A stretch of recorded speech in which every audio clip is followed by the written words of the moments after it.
Antarctica, दुनिया के सबसे नीचे बर्फ वाला कॉन्टिनेंट, बदल रहा है। सदियों से ये सफेद रंग का रहा है, बर्फ और स्नो का एक फ्रोजन डेजर्ट। लेकिन अब एक नया रंग उभर रहा है, हरा। ये फिनोमिनन, जिसे एंटार्क्टिका का ग्रीनिंग कहा जाता है, हमारे प्लैनेट के सबसे रिमोट कॉर्नर्स पर भी क्लाइमेट चेंज के इम्पैक्ट का एक विजुअल रिमाइंडर है। हालांकि पहली नजर में प्लांट लाइफ का बढ़ना एक पॉजिटिव चेंज लग सकता है, लेकिन इसका एंटार्क्टिका के डेलिकेट इकोसिस्टम और पूरी दुनिया पर गहरा प्रभाव पड़ता है। एंटार्क्टिका का ग्रीनिंग अचानक होने वाली घटना नहीं है, बल्कि एक ग्रेजुअल प्रोसेस है जो रीसेंट डिकेड्स में तेजी से हुआ है। जैसे जैसे ग्लोबल टेम्परेचर्स भी बढ़ रहे हैं, ह्यूमन एक्टिविटीज के कारण, जो एटमॉस्फेयर में ग्रीन हाउस गैसेस छोड़ते हैं, एंटार्क्टिका अर्थ के किसी भी दूसरे कॉन्टिनेंट के मुकाबले तेजी से वार्म हो रहा है। ये वार्मिंग ट्रेंड बहुत सारे चेंजेस ला रहा है, जिसमें ग्लेशियर्स का मेल्ट होना, आइस शेल्फ्स का कोलैप्स होना और सी लेवल्स का बढ़ना शामिल है। और जैसे जैसे बर्फ पीछे हटती है, ये लाइफ को न्यू एरियाज में जगह बनाने का मौका दे रही है। एंटार्क्टिका की यूनिक ज्योग्राफी इसे क्लाइमेट चेंज के इम्पैक्ट्स के प्रति पार्टिकुलरली वल्नरेबल बनाती है। ये कॉन्टिनेंट एक वास्ट ओशन से घिरा हुआ है, जो एटमॉस्फेयर से हीट अब्सॉर्ब करता है और ग्लोबल वार्मिंग के इफेक्ट्स को बरहा देता है। परिणाम स्वरूप एंटार्क्टिका में एवरेज टेम्परेचर्स पिछले 50 इयर्स में 3 डिग्री सेल्सियस या 5.4 डिग्री फ़ारेनहाइट से ज्यादा बढ़ गए हैं, जो ग्लोबल एवरेज से काफी ज्यादा है। इस रैपिड वार्मिंग ट्रेंड का एंटार्क्टिक क्लाइमेट पर बहुत गहरा इंपैक्ट पड़ रहा है। वार्मर टेम्परेचर्स ज्यादा फ्रीक्वेंट और इंटेंस हीट वेव्स का कारण बन रहे हैं, जिससे स्नो और आइस अलार्मिंग रेट से पिघल रहे हैं।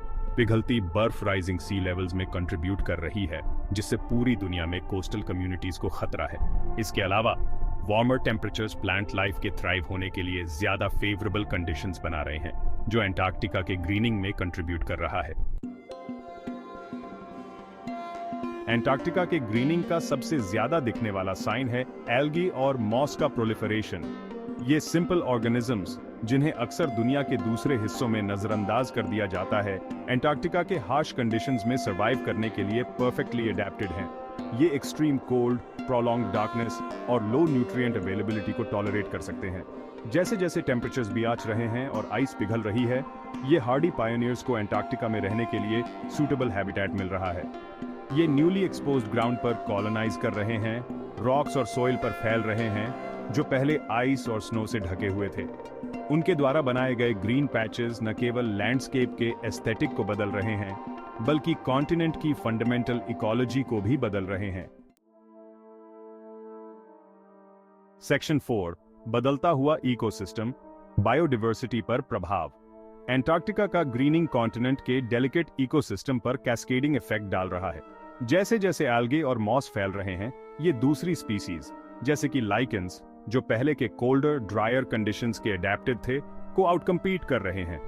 प्लांट लाइफ में ये बदलाव पूरी फूड चेन में रिपल इफेक्ट्स डाल रहा है, जिससे इंसेक्ट्स, बर्ड्स और मरीन एनिमल्स की पॉपुलेशंस प्रभावित हो रही हैं। उदाहरण के लिए, कोस्टल वाटर्स में एल्गे की बढ़ती हुई अबंडेंस क्रिल के लिए ज्यादा फूड प्रोवाइड कर रही है, जो टाइनी क्रस्टेशियंस हैं, जो एंटार्क्टिक फूड वेब का एक वाइटल पार्ट हैं। हालांकि ये फायदा शॉर्ट लिव्ड हो सकता है, क्योंकि बदलती हुई ओशन कंडीशंस क्रिल के लिए सर्वाइव करना भी मुश्किल बना रही है। इन फैक्टर्स का कॉम्प्लेक्स इंटरप्ले बायोडायवर्सिटी पर क्लाइमेट चेंज के अनप्रेडिक्टेबल और पोटेंशियली डेवास्टेटिंग कॉन्सिक्वेंसेस को हाईलाइट करता है। सेक्शन 5, बढ़ते टाइड्स कोस्टल एंटार्क्टिका के लिए खतरा। एंटार्क्टिका पर क्लाइमेट चेंज का एक और सिग्निफिकेंट इंपैक्ट है राइजिंग सी लेवल।